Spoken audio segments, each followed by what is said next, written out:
Esselamu Aleyküm ve Rahmetullahi ve Berekatuhu. Allah'ın selamı, rahmeti, bereketi hepimizin üzerine olsun. Sevgili dostlar, Cuma'mız mübarek olsun. Cuma'nın feyzi, bereketi hepimizin üzerine var olsun inşallah. Nimetiyle, rahmetiyle, bereketiyle, Kur'an'ıyla gelen Ramazan-ı Şerif cümlemizden hoşnut olsun. Dualarla başlayalım, dualarla devam edelim. Kur'an ayı, gufran ayı başladı, tüm güzelliğiyle devam ediyor. Allah Teala inşallah orucumuzla, ibadetimizle, hayır ve hasenatımızla huzur bulmayı, başkalarının dünyasında huzur olmayı hepimize nasip eylesin. Rahmet günlerinin içerisindeyiz. Rabbim rahmetiyle, merhametiyle bizlere muamele eylesin. Bu günlerin gündüzü de gecesi de bereketlidir. Hem gündüzünden hem gecesinden, iftarından, sahurundan, mukabelesinden, hayrından, sohbetinden hep beraber istifade edelim. Ruhumuzun hayra, güzelliğe ihtiyacı var. Kalbimizin güzel hislere ihtiyacı var. Kulaklarımızın güzel şeyleri duymaya ihtiyacı var. Gözlerimizin güzel şeyleri görmeye ihtiyacı var. Cehennemin kapılarının kapandığı, cennetin kapılarının sonuna kadar açıldığı bu rahmet mevsiminde Rabbim inşallah cennetiyle bizleri inşallah sevindirsin diye dua edelim. Kıymetli dostlar, sizden gelen sorular arkadaşlarım tarafından bizlere ulaştırılıyor. İlk soru: kumanya yardımı, Ramazan erzakı, Ramazan yardımı Ramazan başında yapılır mı demişler. En güzeli Ramazan'ın başında yapmak. Zaten sahur sofralarına, iftar sofralarına katkıda bulunmak, evin görünen görünmeyen harcamalarına yardımcı olmak, okuyan öğrencileri, evin ihtiyaçları, asli ihtiyaçlar, hayatta tutunabilme, yeme, içme, bir yere gidip gelebilme, insanın özgür alanını rahatça yaşayabilme, temizlik, gıda gibi bütün ihtiyaçların karşılanması için hem maddi yardımı, paraya, hem de aynı yardımlara, iaşeye ihtiyacı vardır. Dolayısıyla evvelinde yapmak daha da güzeldir. Allah inşallah yapanlardan olmayı nasip eylesin. Paylaşmanın, bereketin mevsimidir Ramazan. Onun ayıdır Ramazan. Allah inşallah bu Ramazan kolileriyle hayırlarımızı başlatmayı nasip eylesin. Şimdilerde daha da güzel uygulamalar var. Bazı marketlerle anlaşıp küçük kartlarıyla 500'lük, 1000'lik, 2000'lik kartlar koordine ederek insanlar da rencide olmayacak şekilde çaktırmadan ceplerine koymak, avuçların içerisinde tokalaşırken bırakmak, teşekkür ederim diyerek karşı tarafa bunu arz ederseniz kimin ihtiyacı olduğunu en iyi siz bilirsiniz.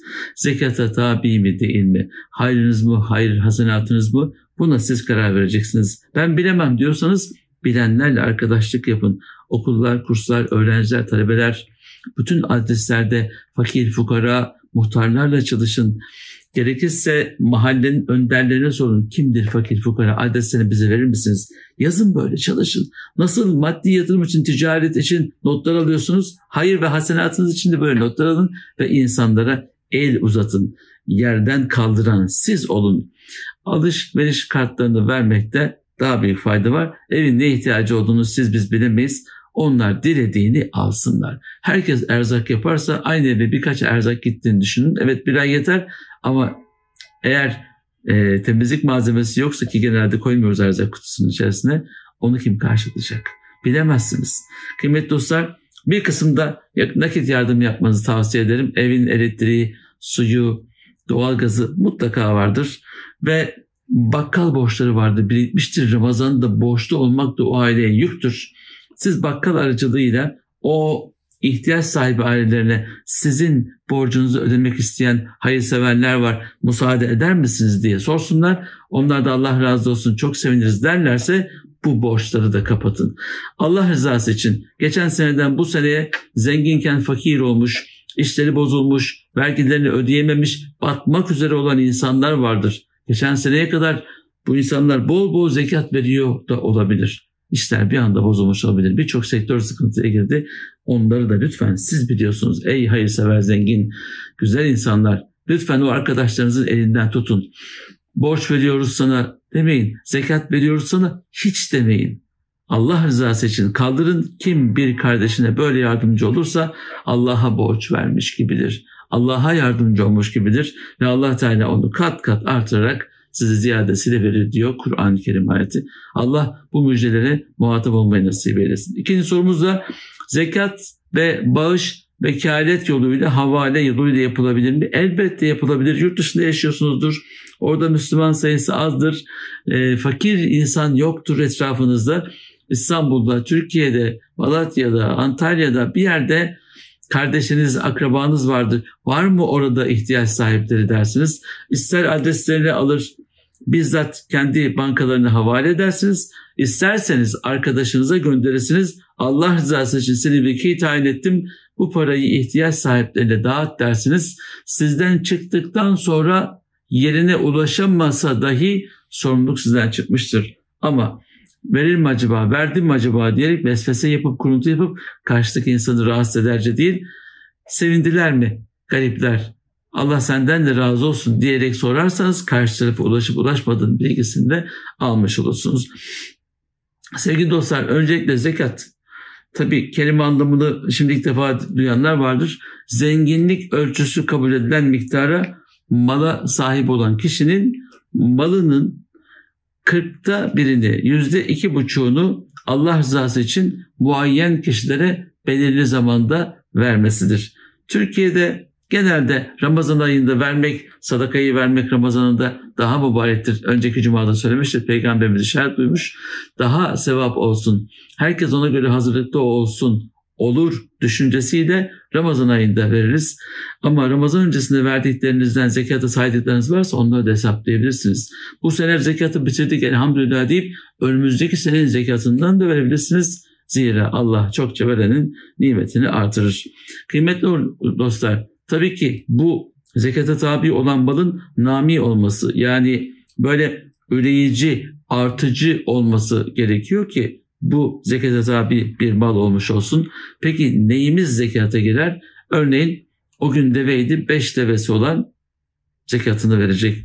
Bu develerde böyle, sığırda 30 tane, koyun keçilerde 40 tane ve 81 gram altın. 80 küsur ama 81 gram altın olup da bir yıllık asli ihtiyaçlarını karşılayacak, borçlarını ödeyecek şekilde, tabii 20 senelik eğer kredi borcunuz varsa 20 senelik değil, bu seneki ödeyeceğiz miktar. Bütün bunlar çıktıktan sonra eğer 81 gram altın üzerinde yine kalan malınız varsa onların üzerinden hesaplamanızda fayda var. Vermemek üzere sistemi kurarsanız vermemek üzere sistem çalışır. Ama vermek üzerine çalışırsanız Allah Teala da bunu bilir. Biraz sonra inşallah okuyacağız sadaka kimlere verilir, yani zekat kimlere verilir. Ve biz Tevbe suresinin 60. ayetinden işaretlerimizi alacağız. Allah Teala inşallah verenlerden olmayı nasip eylesin. Bir de bunun nisap miktarı var. Tabii nisap miktarı dendiğinde bunun 81 gram altın olduğunun ölçüsü var. Yine bunu Kur'an belirliyor. Peygamberimiz Efendimiz Aleyhisselatü Vesselam'ın işaretleri belirliyor. Zekat vermeyi Kur'an emrediyor. Ne kadar vereceğini de Peygamberimiz Efendimiz Aleyhisselatü Vesselam bizlere ölçü olarak bildiriyor. Biraz önce de söyledim zaten. O gün deveydi, bugün araba olarak bakabilirsiniz. Allah inşallah verenlerden olmayı nasip eylesin. Tabii ki hayırları, zekatları, fitreleri vekalet yoluyla da, hesaba havale yoluyla da yapabilirsiniz. Bugün imkanlar gelişti. Allah çokça verenlerden olmayı nasip eylesin. Öncelikle zekat alacak kişiye bunun ulaşması çok önemli. Vekalet ve havale masrafı olacak olursa, vekalet olmaz da havale masrafı olur. Mesela 80 lira göndereceksiniz. 2 lira da havale masrafı var. 2 lirayı 82 lira deyip zekatınızdan böyle düşmeyeceksiniz. 2 lirayı ayrı tutacaksınız. Havale masrafını 80 ana karşı tarafa ulaşan parayı zekatınıza yazacaksınız.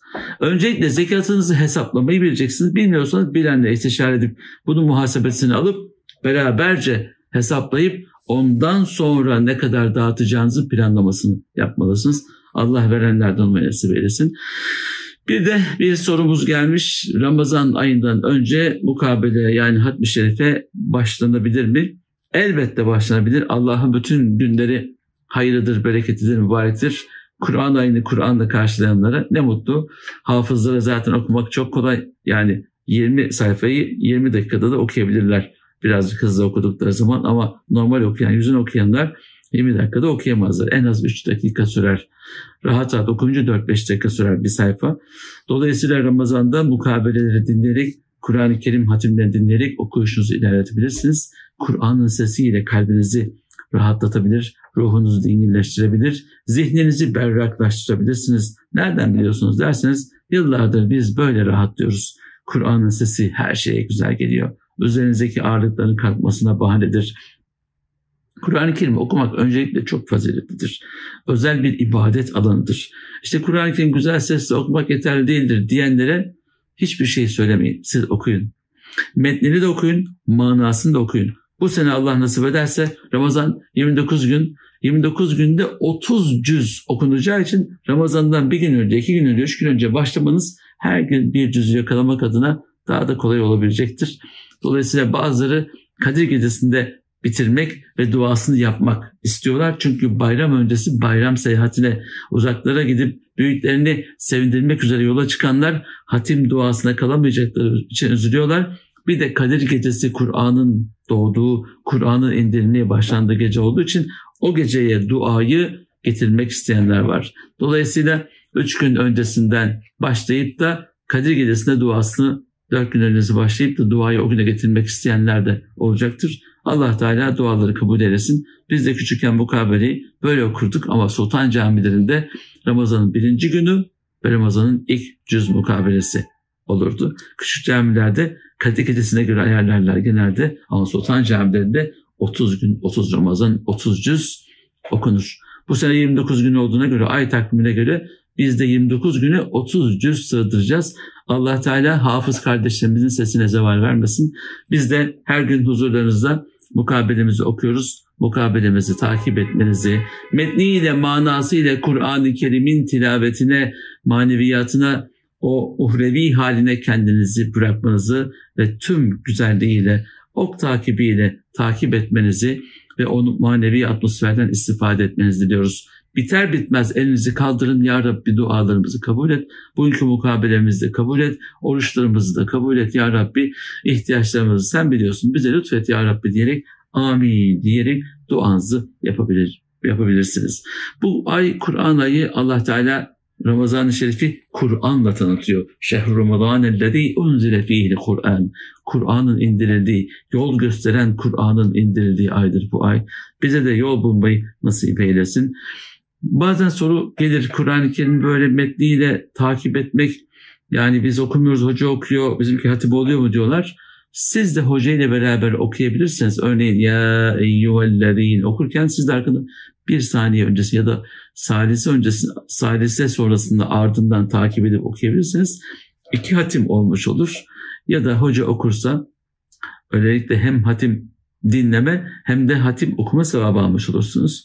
Yo, ben Kur'an okumayı bilmiyorum hocam. Siz okuyorsunuz, dinliyoruz. Altından manasını takip ediyoruz. Sizinki de meal hatmi olmuş olur. Her ikisinin de güzelliğini yaşamakta fayda var. Kıymetli dostlar, bu ay hayır ayı, bereket ayı, paylaşma ayı. Bir gün Peygamberimiz Efendimiz Aleyhisselatü Vesselam çarşıda gezerken esirlerden bir tanesi Peygamberimiz Aleyhisselatü Vesselam'ın huzuruna gelir ve ey Allah'ın Resulü, bana zekat verir misin? Zekatlık bir şeyler verir misin? Deyince tabii o gün peygambere, bugün imamlara, bugün yöneticilere geliyor insanlar. Pek tabii of demek yok, öf demek yok, nasıl olur ya demek yok. Gönülden karşılayıp hoş geldiniz diyeceksiniz. O insanın ne ihtiyacı var kırmadan, dökmeden anlayacaksınız, göreceksiniz. Hemen zekatlı verip hadi yallah uğurlamamış peygamberimiz. Gelmiş, bakmış eli ayağı düzgün, çalışabilir vaziyette. Kendisine hemen bir ev tayin etmiş. Burada çalışabilirsin demiş.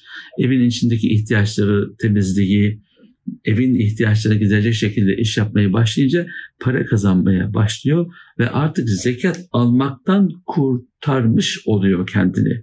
Ve Efendimiz Aleyhisselatü Vesselam'ın bu güzel uygulamasıyla esir konumunda olan kişi hem hürriyetini eline alıyor hem de zekata tabi olan o halinden kurtulup hayatın olağan akışındaki yerini almış oluyor. Kıymetli dostlar, zekat insanı acıyıp ona vermek, sizi de kurtarmak değildir. O insanı yeniden ayağa kaldırıp tutunmasını sağlamaktır. Unutmayın, Allah Teala'nın bütün yanlışlarımıza, bütün hatalarımıza, bütün günahlarımıza verdiği cezaların karşılığını Kur'an'da görüyorsunuz. İnsan sevindirmek üzerine, yemek yedirmek üzerine, insanı giyindirmek üzerine ve tüm insanlığın hayrına olacak şekilde eğitime, fakire, fukaraya, insanlara para cinsinden, mal cinsinden yardımlara devşirecek şekilde Allah Teala'nın koyduğu nizam yine kullarına, kendisine bir şey ödenmesini istemiyor. Yine kullarına vesile kılıp onların ayağa kalkması, hayata tutunmasını sağlıyor. Zekatı verecek durumda olanlar, yarın zekat alacak duruma düşmek istemiyorsanız bugün zekatınızı eksiksiz, hatta lütfen varsa fazlasıyla verin. Allah Teala zekatını hakkıyla verenlerin malını tezkiye eder ve ömrünün bereketini artırır. Allah Teala çokça verenlerden olmayı nasip eylesin. Veren el alan elden üstündür. Allah veren el olmayı hepimize nasip eylesin. Ramazan'ın güzelliği üzerimizde daim olsun. Dualarımız kabul olsun. Gönüllerden geçen bütün hayırlı muratlar herkes için vesile olsun. Kıymetli dostlar, şimdi Kur'an-ı Kerim'den bir ayet-i kerime okuyalım. Zira 20 sayfayı mukabeleyi baştan sona dinliyorsunuz zaten. Allah kabul eylesin. İnşallah biz bugün sadakanın geçtiği ayeti okuyacağız. Bakalım sadaka kimlere verilir? Buyursunlar. Euzu billahi mineşşeytanirracim. Bismillahirrahmanirrahim.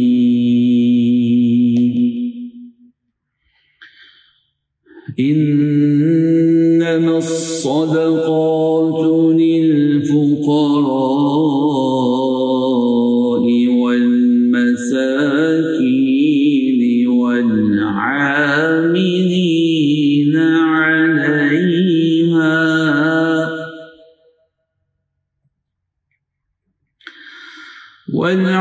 والعاملين عليها والمؤلفة قلوبهم وفي الرقاب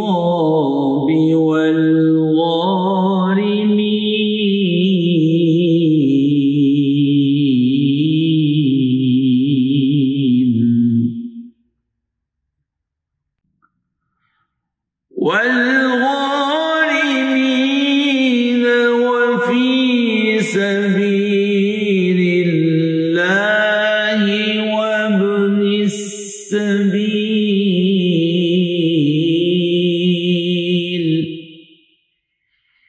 فريضة من الله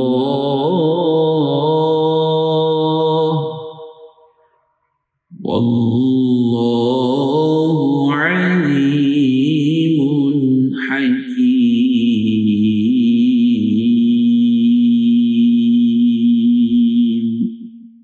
صدق الله العظيم آمين الحمد لله رب العالمين والعاقبة للمتقين ولا عدوان إلا على الظالمين والصلاة والسلام على رسولنا محمد وعلى آله وأصحابه أجمعين. Ya Rabbel Alemin, nimetiyle, rahmetiyle, bereketiyle, Kur'an'ıyla gelen, rahmet günleriyle devam eden Ramazan-ı Şerif'i cümlemizden hoşnut ve razı eyle. Namazlarımızı, niyazlarımızı, oruçlarımızı, teravihlerimizi, hayır ve hasenatımızı kabullerin en güzeliyle makbul eyle. Allah'ım sen affedicisin, affetmeyi seversin. Bizleri, hepimizi affettiğin, bağışladığın kullardan eyle. El açıp amin diyenleri iki cihanda aziz eyle. Dünya, ahiret, saadeti nasip eyle. Evladından, malından, mülkünden, sevenlerinden, sevdiklerinden hayır görmelerini nasip eyle. Allah'ım veren el olabilmeyi, infak eden eller olabilmeyi, zekatı çokça verenlerden olabilmeyi, fitreyi, hayrı, hasenatı bol kılanlardan olmayı nasip eyle. Allah'ım dünya, ahiret ne niyet ne dileğimiz varsa her birini kabul eyle. Ülkemize, milletimize, devletimize Ya Rabbi her işin güzelini en hayırlı zamanda en güzel şekilde nasip eyle. Allah'ım dualarımızı kabul eyle. Bizden razı ol Ya Rabbi. razı olduğun kullarla bizleri hemdem et. Bizi güzel kullarınla her halde güzel eyle ya Rabbi. Allah'ım, şu mübarek saatte ellerimizin yüce makamına kaldırdık. Kabul saatindeyiz. Gönlümüzden geçenleri bilen, ihtiyaçlarımızı bilen sensin. Dualarımızı kabul eyle. Amin. Elhamdülillahi Rabbil alemin. El Fatiha. Bismillahirrahmanirrahim. Elhamdülillahi Rabbil alemin. Errahmanirrahim. Maliki yevmiddin. İyyâke na'budu ve iyyâke nesta'in. İhdinas-sirâtal mustakîm. Sirâtallezîne en'amte aleyhim. Gayril mağdûbi aleyhim veleddâllîn. Amin. Allah kabul eylesin sevgili dostlar. Cumamız mübarek olsun. Haftaya inşallah burada sizlerle buluşmak ümidiyle herkesin ve her şeyin sahibi Yüce Rahman'a emanet olun. Allah'a ısmarladık.